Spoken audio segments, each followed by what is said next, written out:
Thank you for tuning into the Forefront Radio. I'm your host, Afio Levi Israel. Now, if you're interested in helping us promote our brand, please feel free to donate to our Cash App. Our Cash App is $Afiel Levi. That's APHIELLEVI. And that'll go directly to the Forefront Radio so we can produce more incredible shows for you to listen to. Now, if you haven't heard about Anchor, it's the easiest way to make a podcast. Let me explain. It's free. There are creation tools that allow you to record and edit your podcast right from your phone or computer. Anchor will distribute your podcast for you, so it can be heard on Spotify, Apple Podcasts, and many more. You can make money from your podcast with no minimum listenership. It's everything you need to make a podcast in one place. Download this free Anchor app or go to anchor.fm to get started. Thank you.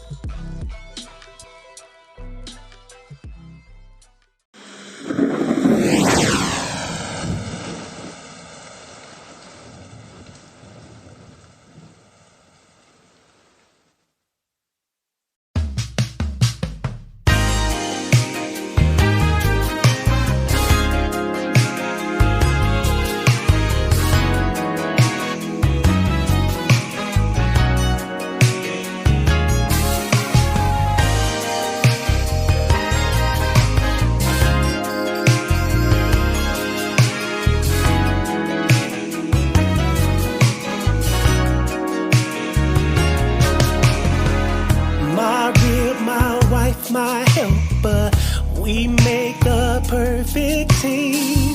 We gotta stay together, good or bad, just like Al Green. You're my best friend, I know I can count on you. You complete me, made for me. This is how it should be. Whoa, whoa.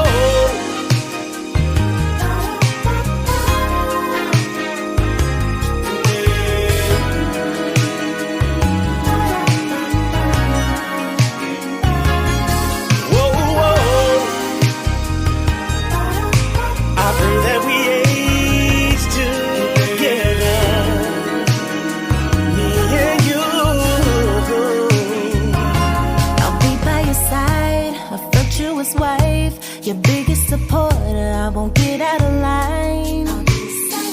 Your possession, you give. Mother at home, teach the kids. Yeah, you're my best friend. I know I can count on you to lead me. You complete me. This is how it should be.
I like that right there. I pray we stay together forever. Now listen, I know things not gonna always be perfect, but we gotta pray, we gotta fast, we gotta do whatever we gotta do. I'm talking about whatever we gotta do to stay together. I I'll do whatever you say.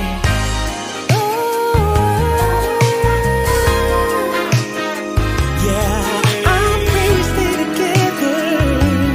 Stay For a lifetime. I pray that we age together. Me and you.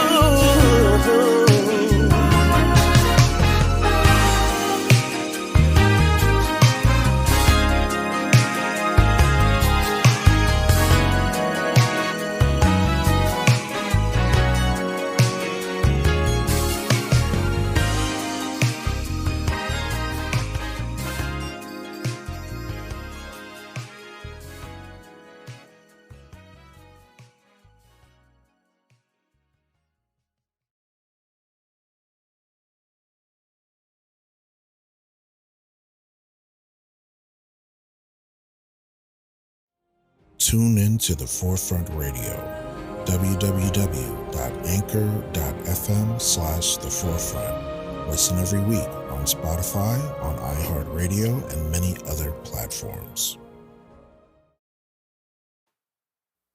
The seminary that trains many Southern Baptist preachers is acknowledging something about its history that was widely known but often ignored.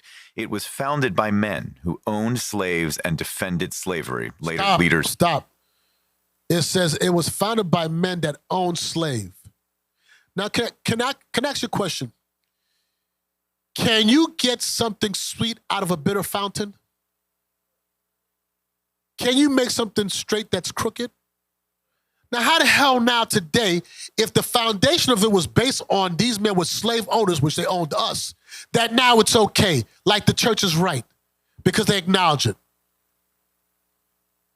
You can't fix that. That's not how it works. So again, Christianity is not based on white supremacy. Play it. White supremacy.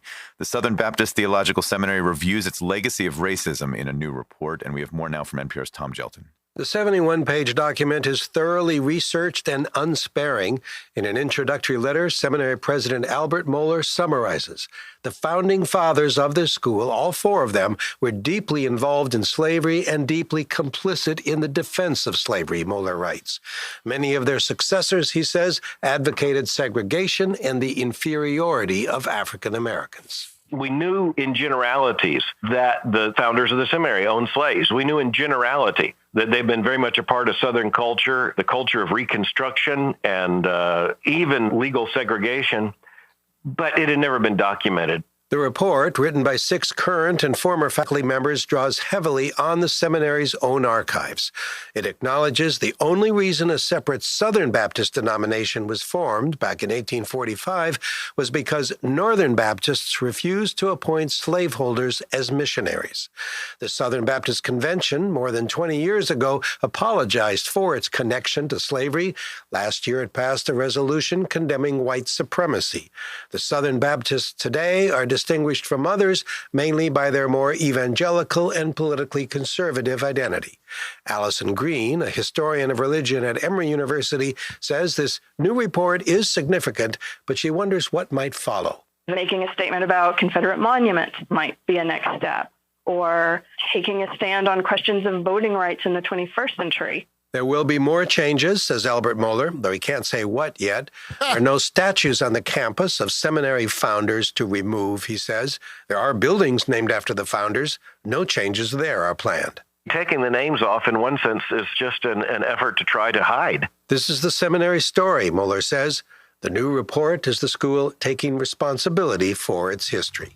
Tom Gelton, NPR News. Okay, watch this. After all that speaking, they just said, founders had slaves. What is the solution, or how are they fixing it? Okay, we had slaves, and that's just what it is. Okay, now you know. We already knew that. But they just said it openly. Does it fix anything? They said, taking out the names off the schools, we're not going to do that. We're going to figure out something. And that's the end of it. Come on, man. William Miller was an American Baptist preacher who is credited with beginning the mid-19th century North American religious movement known as Millerism. After his proclamation of the Second Coming did not occur as expected in the 1940s, new heirs of his message emerged, including the Advent Christians, 1860, the Seventh-day Adventists, 1863, and other Adventist movements. Find out more on the Forefront Radio. So think about doing an episode, right? So, as a podcaster, it's my responsibility to provide information as accurately as possible that I can to the listeners. And Right. on occasion, I'll come across people that really don't necessarily care about the information, but feel like their emotions supersede historical accuracy, documented evidence, historical Yep. records, books, archaeology, census data. I mean, like, how could you say color doesn't matter, right? When they were literally taking group loads of people based on race and bringing them on slave ships between North, Central, South America, Caribbean islands, Africa, Asia, India. But they damn sure thought color mattered, because if they were grabbing white folks, they'd have been like, no, this one, no, don't put him on the ship. Get this guy. Exactly. They knew exactly It's who they ignorant. enslaved. It's so ignorant because they base off of color. It's such an ignorant thing to say. Mm-hmm. Color doesn't matter. So when it comes to the greatest nation of people on the earth, these so-called lost tribes of Israel, how can an entire race vanish off the face of the earth? But we know about their history. We know about Jesus. We know about his miracles. We know about the geographical location of where they lived in Northeast Africa. They call it Middle East. And I'm like, yo, where's Middle South? Where is Middle North? No, that's Northeast Africa. That's where that region is.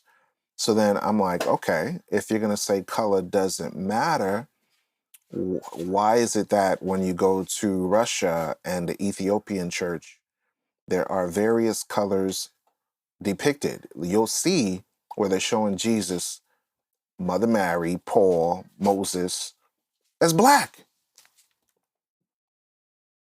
Does it even make sense to you? Mm-mm. What are your thoughts on that? My thoughts on the comment that was made. Yeah. Yeah, I think it's an ignorant thing to say. I think it's coming from an emotion. It's not from, like you said, from the fact. It's just how they feel personally. Like, oh, that doesn't matter. They're trying to cover something up, but whatever, it truly bothers them. The truth, and it's being revealed, it makes them uncomfortable. So they're like, it doesn't matter. I mean, just like it doesn't have to be even like it can very well be a black person. Well, I shouldn't call them black people, but you know what I mean. It just makes them uncomfortable. They may be married to one, and so they feel like, or their kids may be, I hate to say mixed too, but you know what I mean. Yeah. So they feel some type of way that they have a family member like that. So they're like, it doesn't matter because they chosen to accept that. But it does. It definitely matters. I definitely agree with you in regards to some people having relatives that are different nationalities and mixtures. But just saying a comment like, oh, we all bleed red and it shouldn't matter what color Jesus Christ is, or his people, or his mama, or his daddy, it don't matter. Let's just focus on his words. Well, in his words, in Matthew 24, he says, there shall arise false Christs. In his own words, there's going to be false Christs and false prophets who are going to deceive many people. And you have approximately 2.4 or 2.6 billion people that are so-called Christians. And Out of African Americans, you would have about 80 million, with Hispanics, about almost 90 to 100 million people in the diaspora that believe in this Christianity, modern Christianity, and they don't know that prior to the 1400s, there was no such thing as a white Jesus. No such They were thing. all brown, all of Yeah. them. Even Jesus in the always book. been black historically. So Mhm. how would you know the difference? Like Thank for you, let's use it, you as an example. How would you know the difference between the false Jesus and the true?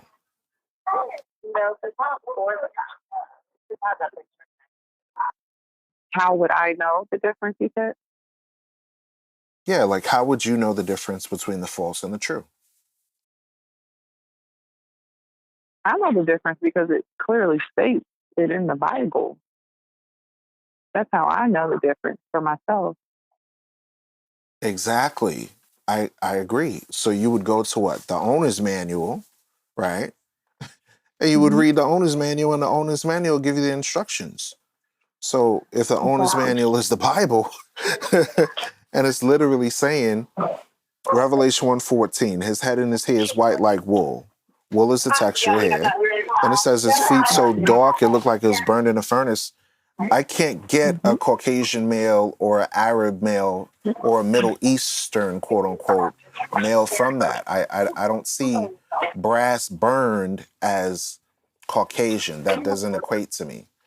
I don't see woolly hair as, no, it's stringy hair. It's straight hair. No, wool is a texture. I don't know. Reading comprehension is incomprehensible in modern Christianity. Common sense ain't so common. You are now listening to The Forefront Radio, where we discuss history, the Bible, the history of the Israelites, science, and other matters. Bring it out. The history of the blacks, Hispanics, and Native Americans as it relates to the Bible. Who were you prior to slavery? Who were you prior to colonization? These answers and more can be seen and heard as you listen to The Forefront Radio.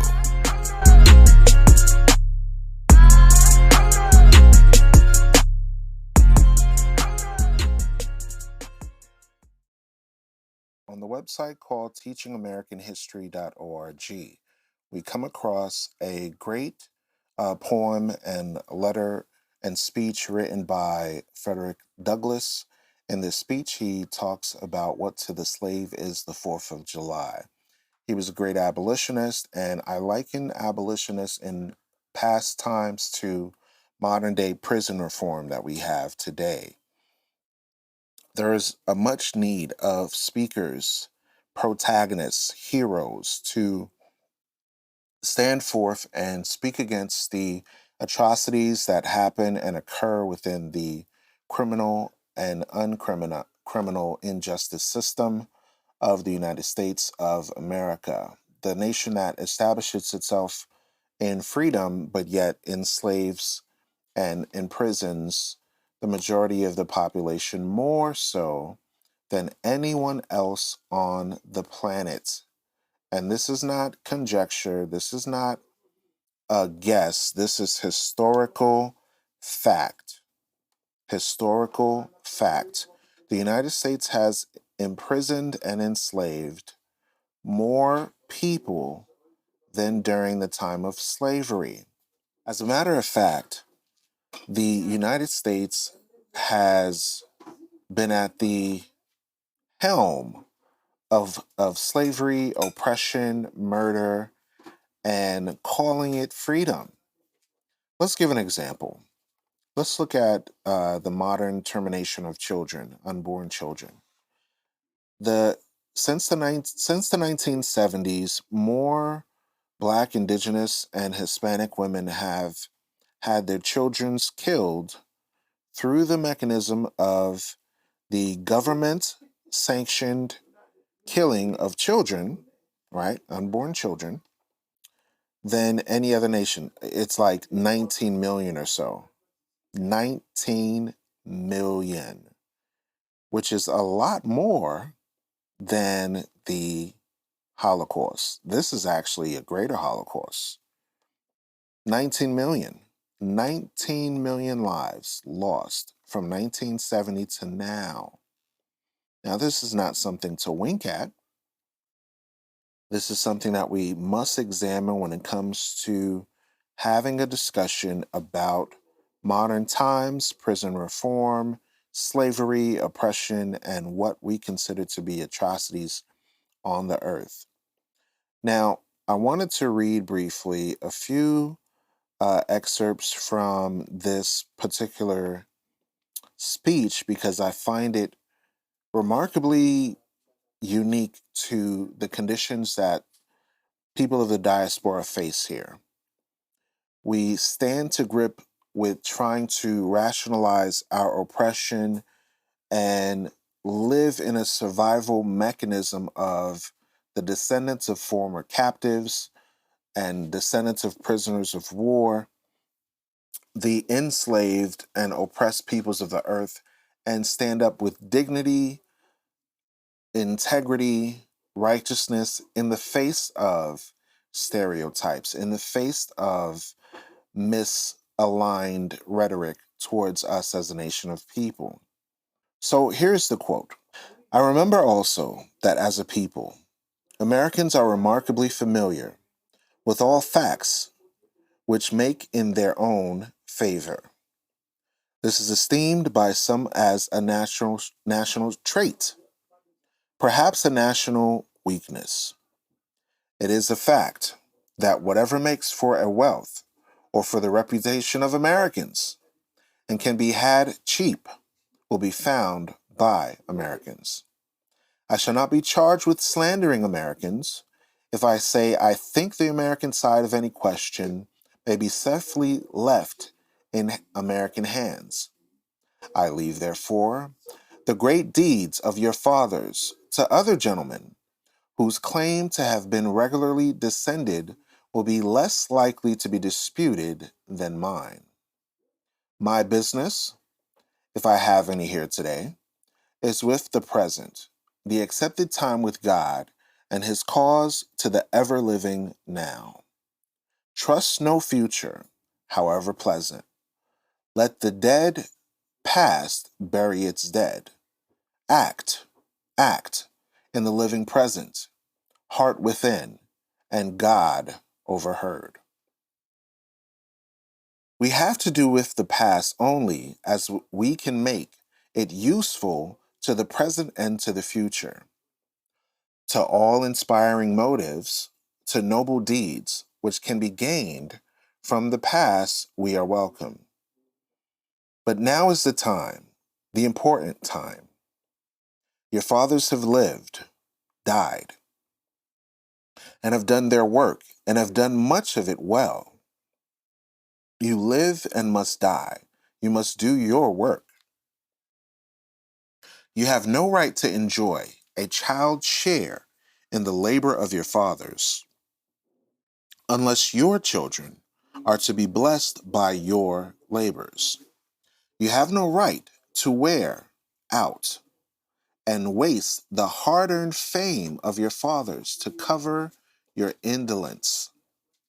Sidney Smith tells us that men seldom eulogize the wisdom and virtues of their fathers, but to excuse some folly or wickedness of their own. This truth is not a doubtful one. There are illustrations of it near and remote, ancient and modern. It was fashionable hundreds of years ago for the children of Jacob to boast, "We have Abraham to our father," when they had long lost Abraham's faith and spirit. That people contented themselves under the shadow of Abraham's great name, while they repudiated the deeds which made his name great. Need I remind you that a similar thing is being done all over this country today? Need I tell you that the Jews are not the only people who built the tombs of the prophets and garnished the sepulchres of the righteous? Washington could not die till he had broken the chains of his slaves, yet his monument is built up by the price of human blood, and the traitors in the bodies and souls of men shout, "We have Washington to our father." Alas, that it should be so, yet so it is. The evil that men do lives after them. The good is often interred with their bones. Fellow citizens, pardon me. Allow me to ask, why am I called upon to speak here today? What have I or those I represent to do with your national independence? Are the great principles of political freedom and of a natural justice embodied in that Declaration of Independence extended to us? And am I, therefore, called upon to bring our humble offering to the national altar and to confess the benefits and express devout gratitude for the blessings resulted from your independence to us? Would to God, both for your sakes and ours, that an affirmative yes answer could be truthful return to these questions. Then would my task be light and my burden easy and delightful. For who is there so cold that a nation's sympathy could not warm him? Who so obdurate and dead to the claims of gratitude that would not thankfully acknowledge such priceless benefits? Who so stolid and selfish that would not give his voice to swell the hallelujahs of a nation's jubilee? When the chains of servitude had been torn from his limbs, I am not that man. In a case like that, the dumb might eloquently speak, and the lame man leap as a harp. This 4th of July is yours, not mine. You may rejoice, I must mourn. To drag a man in fetters into the ground, illuminated temple of liberty, and call upon him to join you in joyous anthems were inhumane mockery and sacrilegious irony. Do you mean, citizens, to mock me by asking me to speak today?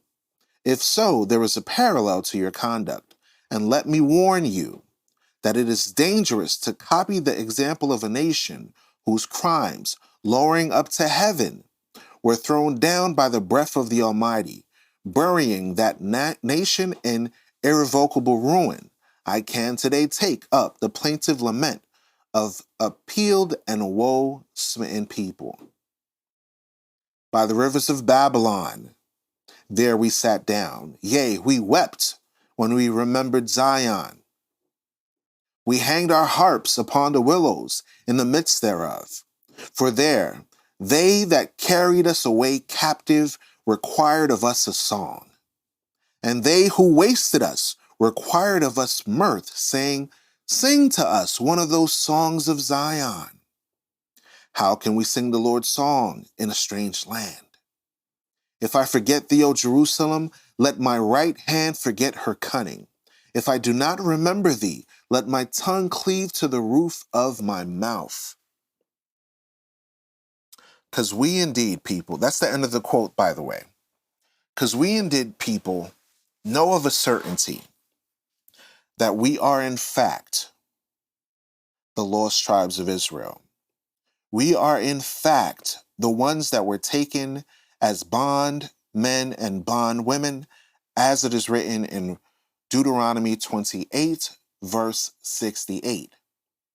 We were the ones written of in this Bible, led away captive into all nations, as it is written in Luke chapter 21. And yet those that come against us tell us color doesn't matter. They bend their tongues like their bows for lies. But they are not valiant for the truth upon the earth, for they proceed from evil to evil, and they know not me, saith the Lord. Those that do wickedness on the earth do not know the Most High, nor could a nation that enslaved, oppressed, and brutalized God's people lay claim to the thought of religious liberty and righteousness. It makes no sense. Take ye heed, everyone his neighbor, and trust ye not in a brother. For every brother will utterly supplant, and every neighbor will walk with slanders, and they will deceive everyone his neighbor, and will not speak the truth. That they have taught their tongue to speak lies, and weary themselves to commit iniquity. Is this not the case of American slavery? Is this not the case of the prison industrial complex, which says you are free from involuntary slavery, involuntary servitude. You are free. You are free to do whatever you please. You are free to be a human being, to live your life, and just want to be left alone. But yet these declarations, these amendments, these laws that were made and specifically identified with the American bondman does not correct the wrongs. Because within that stipulation, they say, except you are convicted of a crime. So they have now changed the names of our ancestors from slave to inmate, from thug to gangster to criminal to suspect. All these various terminologies they have used against my people, Israel. America is false to the past. It is false to the present and solemnly binds herself to be false to the future. Hey, my friend, you have just listened to The Forefront Radio. Please leave your comment and input about the show, what you like about the show, as well as any general feedback on ways to improve. We need your help to acquire new equipment to implement studio quality video and audio to our friends. Contribute as little as $4.99. It's only worth a cup of coffee. Then we can produce documentaries, more episodes, and great info for the diaspora. Go to Cash App and enter APHIELLEVI to donate to the Forefront Radio to cover our advertising costs and reach more people. Catch our next episode on YouTube, Facebook, Spotify, Anchor.fm/The Forefront. Always remember, the truth shall liberate the mind. Peace to the heirs of promise and the heritage of the scattered 12 tribes.